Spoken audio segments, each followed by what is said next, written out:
이라고 하는 말씀으로 함께 은혜를 나누도록 하겠습니다.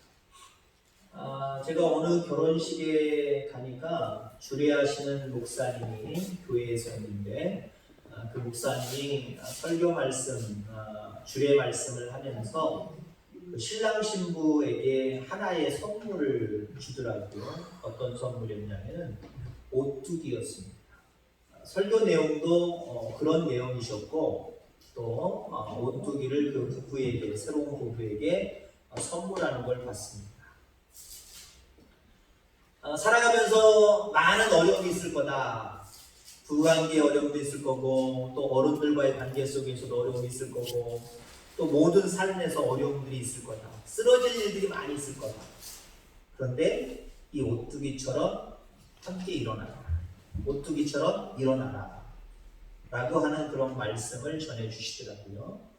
그렇습니다. 오뚜기는 어떻게 넘어뜨려도 다시 달랑달랑 하다가 다시 뚝뚝 제자리를 잡습니다. 툭 건드려도 마찬가지. 다른 거 툭 건드려 보세요. 쓰러지면 그만입니다. 절대로 못 일어납니다. 생명체가 아니고서는 일어날 수가 없고요. 생명체라고 할지라도 이제는 어때요? 연세 드신 분들은 넘어지지 말래요. 젊은 사람들은 금방 툭툭 쳤고 일어나는데 연세 드신 분들은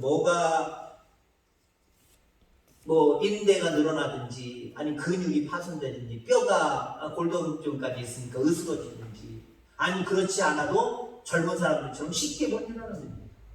생명체가 있어도요 넘어졌다 일어나는 건 당연한 것 같지만 힘들 때가 있어요. 여러분 우리 그리스도인들을 다른 말로 표현하면은 구덩이에 빠져도 일어나는 사람들입니다. 자빠져도 일어나는 사람들이에요. 쓰러져도 일어나는 사람이에요.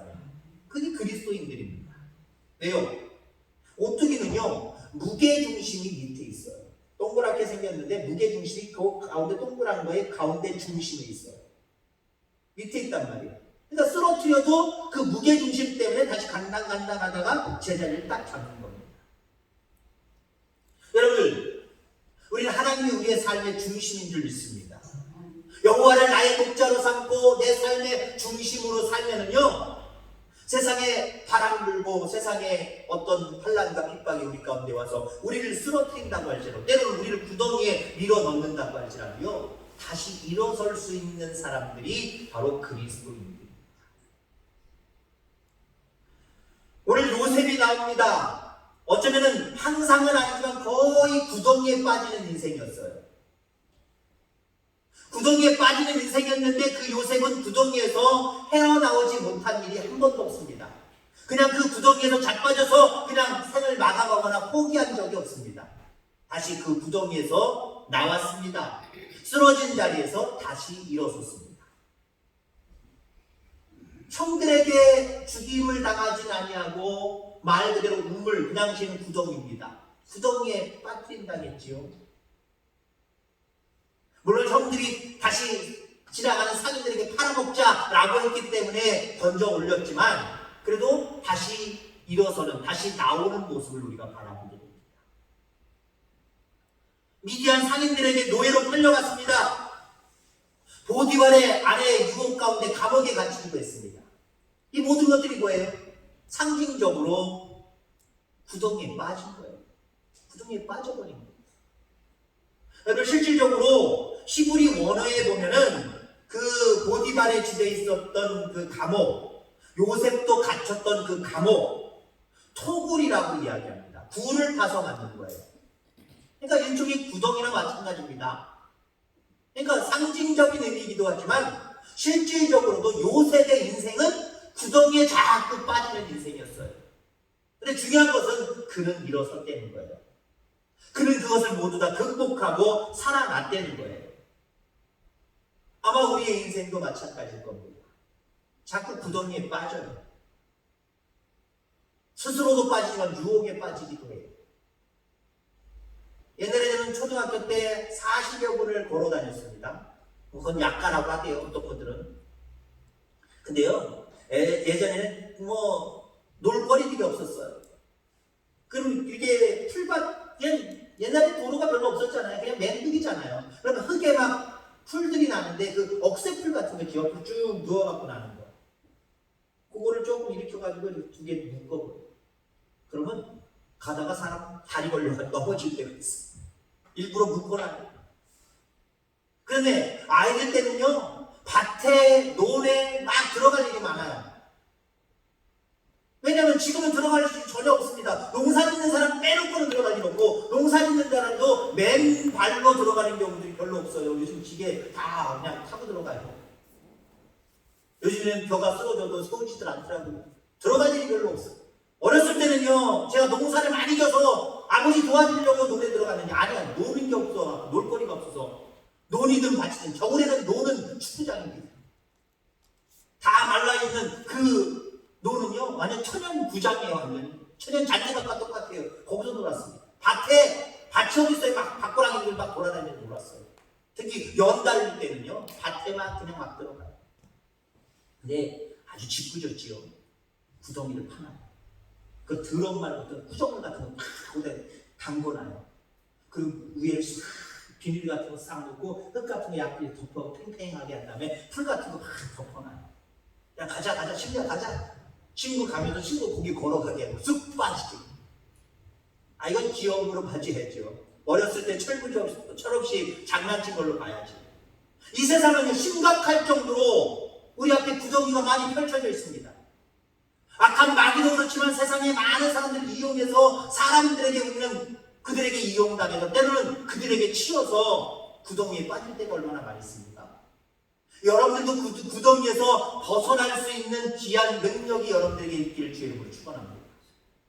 자, 요셉은 구덩이에 빠지는 인생이었는데 그 구덩이에서 날마다 벗어나는 그런 정말 참 그리스도인의 모습을 보여줬습니다. 그러면 요셉에게 어떤 능력이 있어서 그 구덩이에서 자꾸 벗어날 수 있었을까? 오늘 우리에게도 이 능력이 있기를 주의 이름으로 축원합니다.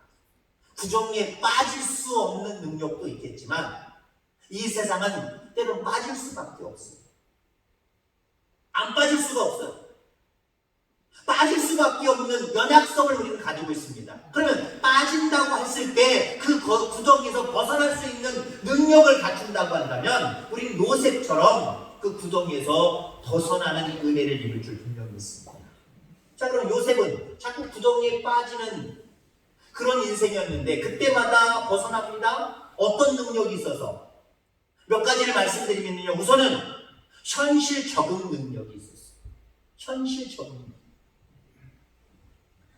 요셉은 원래 아버지 집에서 채색옷을 입는 호사를 누렸던 그러한 사람입니다.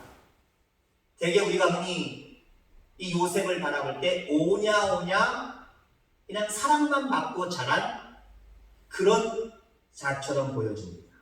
흔히 이런 사람들이 단점이 있지요. 자기 스스로는 아무것도 할 수 없는. 그래서 어떤 어려움을 만나면 쉽게 헤어나오지 못하는, 벗어나지 못하는 그런 약점을 가지고 있습니다. 왜? 아버지가 다 해주니까.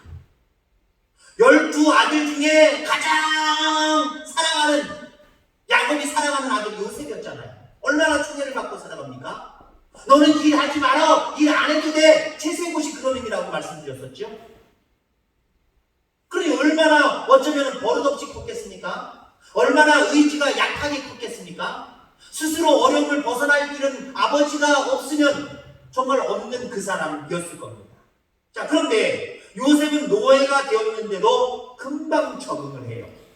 그렇게 환경이 그런 모습으로 자랐지만 요셉에게는 장점이 있었는데 현실에 잘 적응하는 능력이 있었던 거예요. 여러분, 구덩이에서 벗어날 수 있는 능력은요, 여러분 현실을 잘 적응해가는 거예요. 여러분, 우리 그리스도인들은요 현실을 잘 적응할 수 있는 은혜를 입은 줄 분명히 믿습니다. 왜? 하나님이 계시니까. 나와 함께 하시니까. 그렇지 않아요, 여러분들? 현실을 부정하고 살아가는 사람들 참된 그리스도인들 아니에요. 흔히 우리가 그렇게 얘기하잖아요. 천국이 우리의 마지막 소망이기 때문에 나는 천국 가는 거 만족해. 아유, 세상, 아유, 이 못된 세상, 아유, 이거 갈망 많은 이 세상, 빨리 죽고 싶어. 그건 참된 그리스도인 아니라고 예전에 말씀드렸죠? 참된 그리스도인들의 표현이 아니에요. 힘들고 어려운 환경 속에서도 좋다, 행복하다, 하나님이 함께 하시니 나는 만족한다, 라고 하는 그런 마음들을 가지고 살아가시기 바랍니다. 이게 현실 적응 능력이에요. 현실에 적응을 못하는 사람들은요, 날마다 불평불만해요. 이스라엘 백성들은 광야에 나왔을 때 현실에 적응을 하지 못했어요. 처음에는 좋았지요. 많은 기적들을 행하는데 자기들을 위해서 기적을 베풀어 주시는 거예요, 하나님. 마지막 장자의 죽음 앞에서는 입이, 눈이, 모든 게 다 커버려요. 엄청난 기적을 경험하잖아요. 그리고 하나님의 은혜 가운데 가지고 올 거 다 애국 사람들한테 받아서 가지고 오잖아요. 은과 금과 모든 것들 다 가지고 나오잖아요. 얼마나 기분 좋았을까요? 그때까지만 해도 기분 좋았어요. 잘 됐다고, 좋다고 신나서 왔습니다. 근데 홍해 앞에서부터, 그리고 홍해를 건너서부터는 더 결정적으로 현실 적응이 내질 못해요. 홍해를 건너서 이제 광야에 들어서니까 완전히 환경이 바뀌어버립니다. 그냥 모래밭입니다. 먹을 것이 없어요. 낮에는 너무 뜨거워요. 밤에는 쌀쌀하다 감기 걸릴 정도예요. 먹을 양식이 없어요.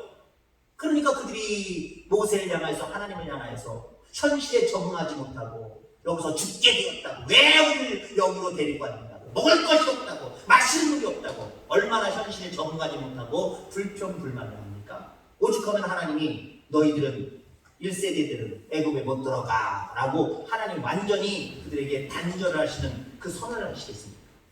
적응하지 못했기 때문에, 그들에게 적응 능력이 없었기 때문에 그렇다라고 합니다. 창세기 39장 22절에 보니까 간수장이 옥중 제수를 다 요셉의 손에 맡김으로 그 재반 사물을 요셉에게 처리합니다. 그냥 제수로서 적응하는 것도 잘했다고 칭찬할 만한데, 엄청 그 현실에 적응을 잘해서 거기서도 총무일을 맡을 정도로 간수장이 그에게 그 감옥에 총무일을 맡을 정도로 신뢰하게 되었다라는 거지. 여러분, 요셉은 그것뿐만 아니라 그 전에 보디발의 집에 가서도 그 집에 총무일을 합니다. 왜요? 적응을 너무 잘하니까요. 적응을 잘하다 못해 남들 종들보다 훨씬 더 뛰어난 모습을 주인에게 보이니까 주인이 총애할 수밖에 없어요. 주인이 좋아할 수밖에 없어요. 나중에는 어떻습니까? 그가 무슨 정치를 배웠어요? 그가 뭘 배웠어요? 바로왕의 꿈을 하나 잘 해석해서 그 방책까지 해석함으로 말미암아 네가 그럼 나라의 총무가 되어서, 총리가 되어서 네가 다스를 한번 나 다음으로 이인자의 서열로 한번 다스려봐. 얼마나 적응을 또 잘해요? 다 처음 하는 일들일 텐데 그 일들을, 물론 하나님이 지혜를 주셨기 때문에 가능한 일이지만 얼마나 적응을 잘해요? 그러니까 왕이 3번이 바뀌도록, 왕은 바뀌지만 요셉 총무는 바뀌지 않아요. 총리는 바뀌지 않아요. 얼마나 적응을 잘하면 왕들이, 새로운 왕들이 될 때마다 인정해주고 고용하는, 채용하는 그런 은혜를 누리는 요셉의 모습을 바라보게 됩니다. 여러분, 우리가 어려움을 당할 때 우리 마음속에서 가장 먼저 들어가는 마음이 뭐냐면 현실 도피증입니다. 나 이 현실에서 벗어나고 싶어. 잠시 잠깐 벗어나는 그 모습으로도 얼마나 만족해요. 근데 잠시 잠깐 벗어나는 건 아무것도 아니잖아. 나 현실 너무 어려워, 힘들어. 여행을 갔다 올까봐. 여행 갈 땐 좋지요. 근데 그 현실이 극복된 건 아니잖아요. 돌아오는 순간부터 어떻게 또 현실의 세계로, 구덩이에 빠지는 세계로 내가 또 들어가네. 그러면서 여러분들 힘들어하잖아요. 어떤 사람들은요, 현실을 도피하고 싶어서 극단적인 선택을 하는 사람들도 있어요. 적응하지 못했기 때문에.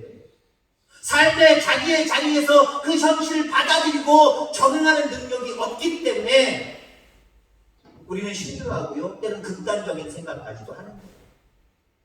요셉을 그렇게 따지면요, 극단적인 생각 몇 번 해야 될 사람이에요. 늘 불행하게 불평불만이 늘 입술에 담겨져 살아가야 될 사람입니다. 그런데 그는 현실을 도피하지 않았어요. 오히려 하나님이 내게 주시는 연단의 가정이고 하나님의 섭리가, 하나님의 뜻이 분명히 있을 거야 라고 하면서 그 현실에 깊숙이 오히려 들어가서 그 현실에 잘 적응해 갑니다. 여러분들 삶의 현실에서 여러분 잘 적응해 가시기를 주의 이름으로 축원합니다. 여러분들 구덩이를 만나걸랑 구덩이에 빠지걸랑 얼른 빨리 도망갈 생각부터 하지 말고 오히려 그 구덩이를 잘 익히시길 바랍니다. 거기서 잘 적응해 가시길 바랍니다.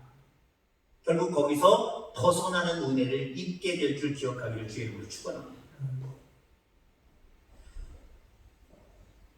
요셉은요, 흔히 우리가 교회 같은 데서 학생들이나 어떤 임원들 조직들을 보면 회장이 있고 부회장이 있는 경우들도 있고, 근데 보통 총무들이 있습니다. 근데 다는 아니지만 회장, 부회장은 사실 얼굴마다예요. 모든 일들은 총무들이 대부분 다 돌봅니다. 저는 얼굴이 학생회 때, 청년회 때 회장했을까요? 총무했을까요? 집사님, 제 얼굴 봐서 관상 못 보세요? 저거였을 것 같아요. 볼 줄 아는 분이 있는 건지 아니면 눈치가 빠진 건지. 글쎄요, 한 번도 회장을 못 해봤어요. 임원을 제가 중학교 3학년 때부터 중등부에서 임원 맡았고 1, 2학년은 잘 안 시켜주니까. 그다음에 고등학교 올라가서는 3학년들은 보통 시험 준비한다고 대입 준비한다고 별로 보통 잘 교육도 안 나오지만 일도 안 시켰어요. 고등학교 2학년 때 했어요. 근데 저는 우리 아버님이 장모님이고 저는 앞으로 목회를 해야 될 사람이라고 확신하고 그런 소원을 했기 때문에 고등학교 3학년 때도 빠짐없이 교회 출석하고 임원까지 맡았어요. 늘 부회장, 늘 총무였어요. 저는 지금도 어떤 자리 그렇게 연연하지 않습니다. 어떤 정치를 좋아하는 목사님이 저한테 하신 말씀이 있어요. 저 충남도의 목사님인데 두덜두덜 거리면서 제가 가는 게 불만이신 거예요. 거기 가면 텃세가 큰 세대 그거 알고 가. 그리고 한마디 전하더라고요. 제가 속으로 뭐라 그랬다 그랬어요? 목사님처럼 정치에 관심이 많으셔서 노회장 했던 분이었거든요. 거기에서. 그리고 총대 늘 가려고 다 하시는 분이거든요. 근데 은퇴 1, 2년 앞에 두고 이제 조금씩 내려놓기는 하시긴 하시지만 되게 좋아져. 제가 13년 있었잖아요. 그 지역에서, 충남에서. 얼마나 정치를 좋아하고 얼마나 그 감투를 좋아하는지. 그러니까 이쪽 가면은 제가 토스에 눌릴 일이 뭐가 있어요. 저는 웬만하면 토스에 안 눌립니다. 저 아주 다부진 사람입니다. 어떤 미국에 있는 우리 저쪽 예전에 교단에 미국인 감독이라고 부르는데 감독님이 제 별명을 지어줬어요. 데이비, 다윗입니다. 다윗. 왜 다윗이라고 지었습니까? 그러니까 다윗처럼 발차고 그냥 다부지게 생겼대요. 쓰러지지 않을 것 같아요. 속으로 아멘 했습니다. 정치 이렇게 좋아하지 않아요. 근데 어쩔 수 없이 하는 일들이 많아요. 목회자 해가지고 어떤 그런 모임들 속에서 차례가 됐든지 어떻게 됐든지 뭘 한번 시키려고 일할 만한 그 나이가 되면은 나는 당신 한번 해봐 그랬을 때는요, 저는 아주 철저하게 잘합니다. 오늘 이 요셉이요, 늘 총무만 했어요. 늘 총무만.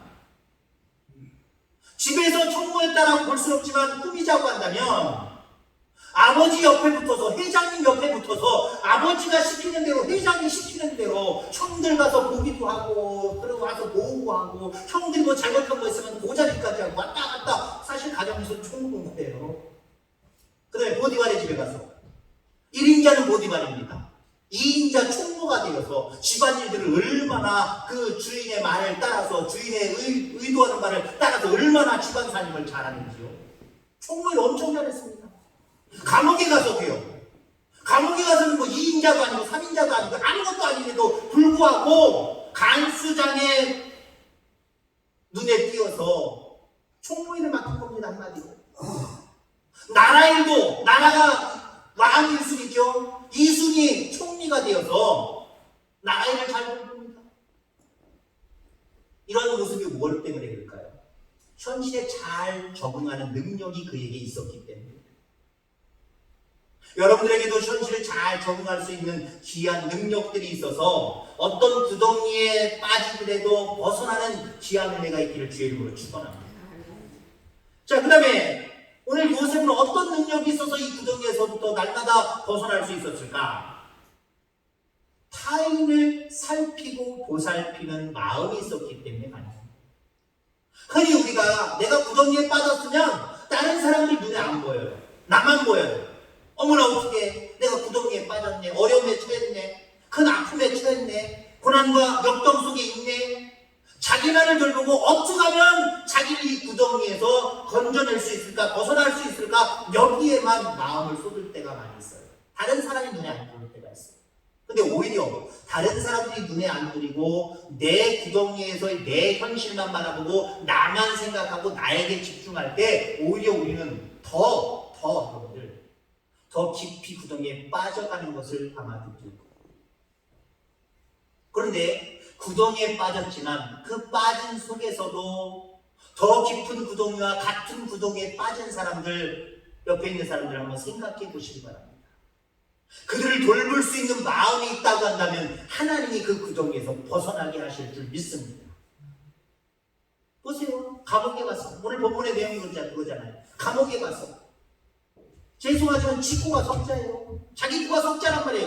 요셉 구가 석자란 말이에요. 누구 돌볼 일이 어디 있어요? 자기가 당장 억울해 죽겠는데, 나는 절대로 주인만이 법탈하려고 한 적이 없는데 왜 내가 이렇게 누명을 써가지고 형들한테 팔려온 것도 내가 지금 엄청나게 지금 기분이 나쁘고 내 인생에 정말 큰 운동에 빠졌다고 생각했는데 이게 더 큰 운동에 빠졌어요. 누구 생각할 경황이 없어요. 나는 남의 얼굴 수심을 관찰할 일이 어디 있습니까? 내 얼굴이 지금 막 찡그러지고 내 얼굴에 지금 우락부락 화가 나기도 하고 막 슬픔이 몰려와서 울기 일보 직전인데 남을 살필 일이 어디 있어요? 근데 요셉은 그렇게 자기가 구덩이에 빠져있는 상황 속에서도 남을 돌보고 보살필 줄 알았어요. 그게 요셉이 구덩이에서 벗어날 수 있었던 비결이었다는 사실 기억하시기 바랍니다. 어떻게 그게 구덩이에서 벗어날 수 있어? 바보 같은 짓이지, 멍청한 거야 그거는. 아니요, 우리 하나님은 살아계시고요, 우리를 구덩이에 밀어 넣으실 때는 하나님이 뜻한 바가 있는 거예요. 훈련인 줄 믿습니다.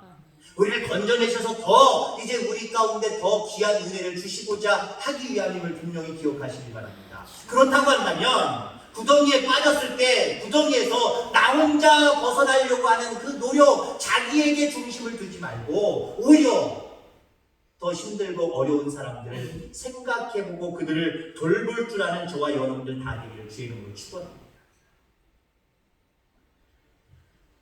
본문 5절, 6절을 말씀해보니까 아침마다 요셉이 하는 일이 주변에 있는 사람들의 얼굴빛을 살피는 거예요. 어디가 아팠었나? 간밤에 잠을 잘 잤나? 근심이 있었는가? 남의 얼굴빛을 돌보는 거예요. 그리고 오늘 본문에 떡 맡은 자와 술 맡은 자, 바로 왕의 떡 맡은 자와 술 맡은 자가 있는데 둘 다 얼굴에 근심이 가득 차 있어요. 여러분들 이거는요, 아무에게나 보이는 게 아니에요. 사랑이 있어야 보이는 거예요. 그러니까 구덩이에 빠졌어도 하나님을 사랑하고 이웃을 사랑하는 이 마음은 변함이 없어야 된다는 거예요. 우리가 흔히 구덩이에 빠졌을 때 하나님 잠깐만요, 뭐 이웃, 아니 너희들은 저리 가, 내가 지금 더 우선이야, 그럼 자기에게 집중할 때가 많다니까요. 아무것도 안 돼요.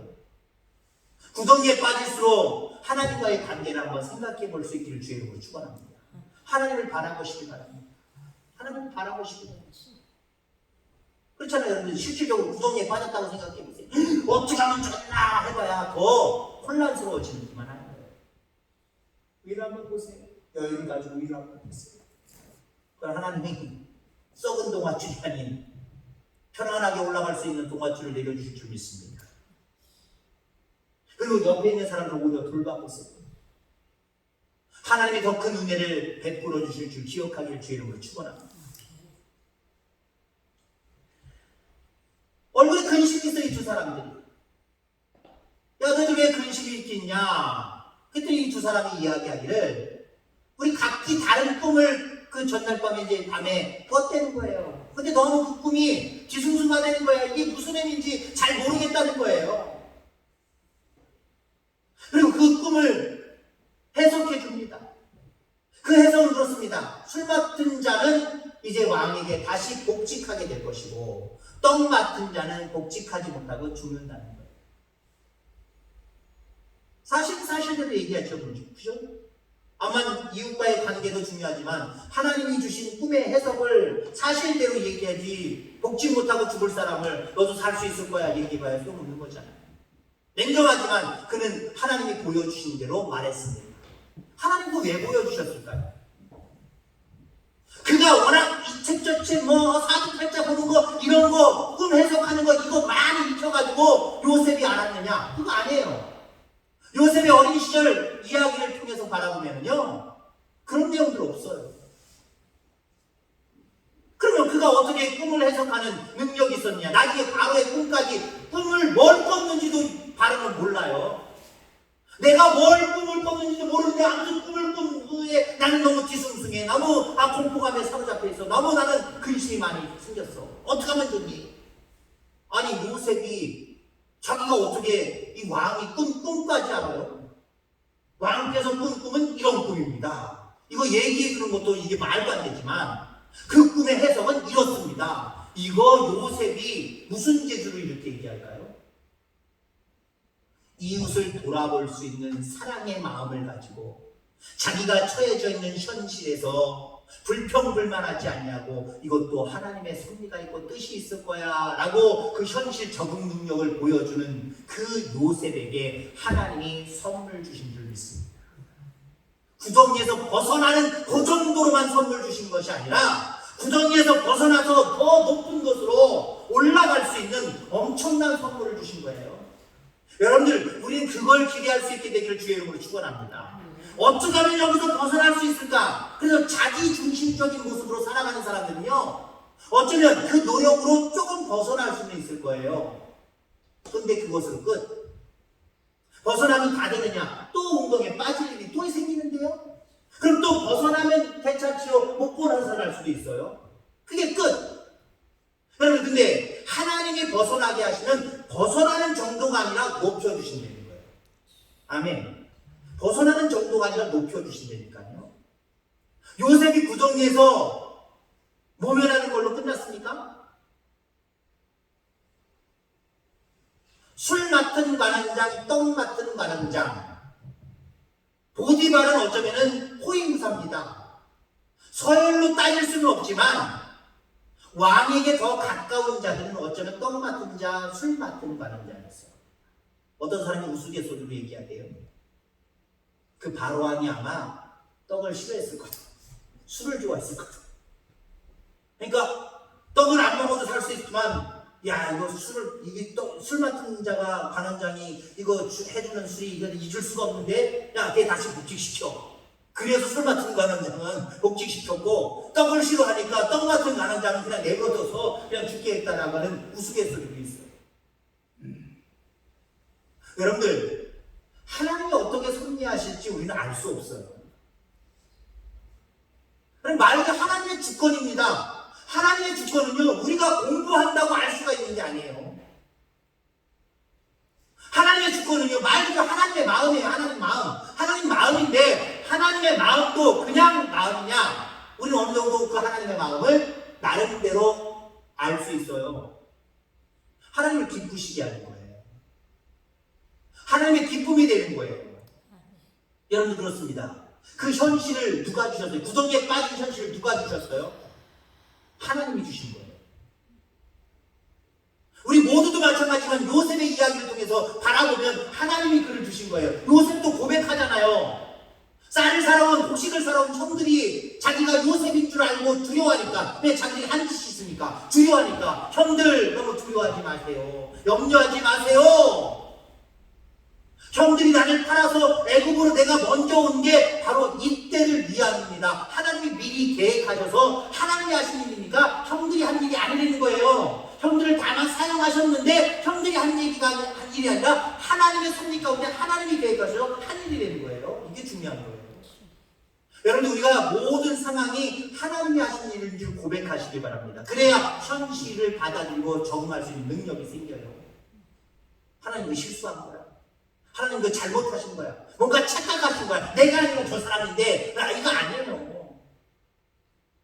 하나님 반드시 여러분들이라고 생각하시고 확신하셔서 여러분들에게 때로는 구덩이에 빠지는 일들을 우리에게 허락하신 줄 믿습니다.